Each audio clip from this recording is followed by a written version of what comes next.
This is the Realme 8. Well, Realme wants to know if you would dare to leap. You're watching the Lazy Reviewers and this is the unboxing of the Realme 8. This is one of the two phones Realme released this year, and the bigger brother has a better CPU and a better camera. But the budget that this one comes at, it's really hard to beat. So let's see what the box says and then we'll get unboxing. Okay, so on the back of the box we can see that the phone comes with 6.4-inch Super AMOLED full screen, a 64 megapixel AI quad camera, the size is super slim and light apparently, and the processor is the Helio G95. The phone also comes with 5000 mAh of battery with 30 watts of direct charge.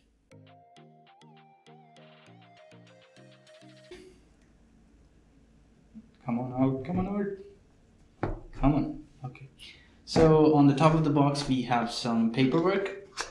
Inside we have a manual, an important information guide, a case, and a SIM tool. Underneath that we have our device. We'll put that to the side for now. And next we have our Type-C to USB Type-A cable and our fast charger.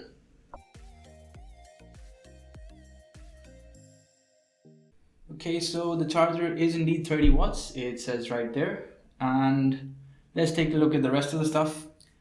The case is pretty standard. It has a slight drippy texture inside, and the outside is perfectly smooth. The SIM tool is pretty standard. It is nothing to talk about, I guess.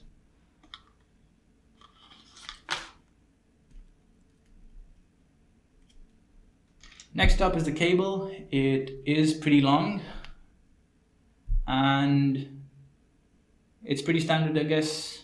Nothing to talk about here as well. Next up, let's move towards the phone. It comes in this cellophane pack, and taking the phone out, we are greeted by this amazing design on the back. It has 4 cameras on the top left, and it says "Dare to Leap" right here.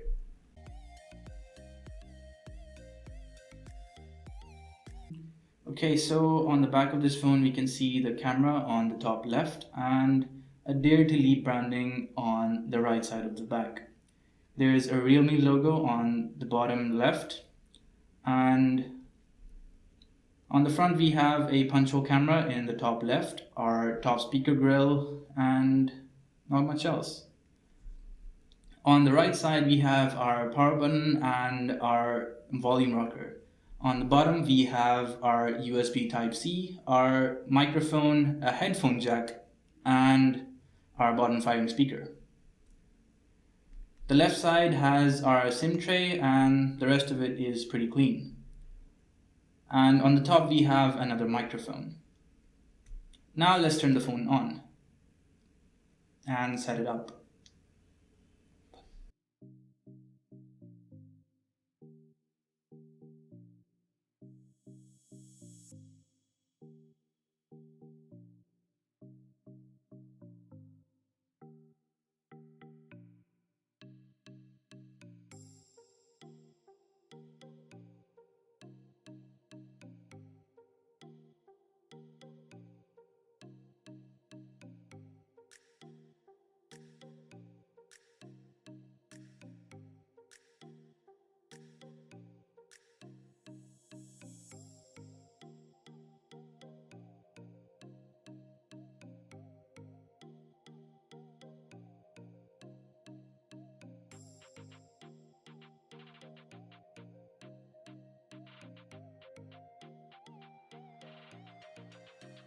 Okay, so this phone does have an in-display fingerprint scanner, as you can see here.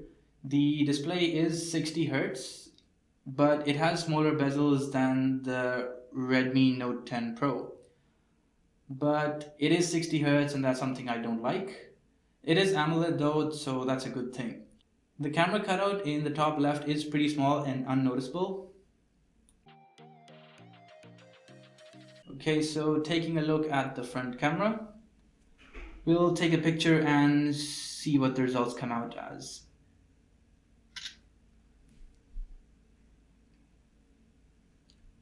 Okay, so at default, the skin is really smoothened out and there's not a lot of detail in the picture.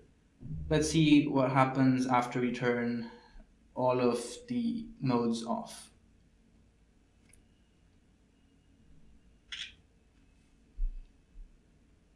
A lot more detail and a lot clearer picture overall. Nice. Okay, so this phone is built for gaming and we will have a full gaming review of this phone in a later video. The price of this phone is 40,000 PKR, and for that price it's really hard not to recommend. Okay, make sure to like the video if you enjoyed it and subscribe for more to the point unboxings, reviews and much more.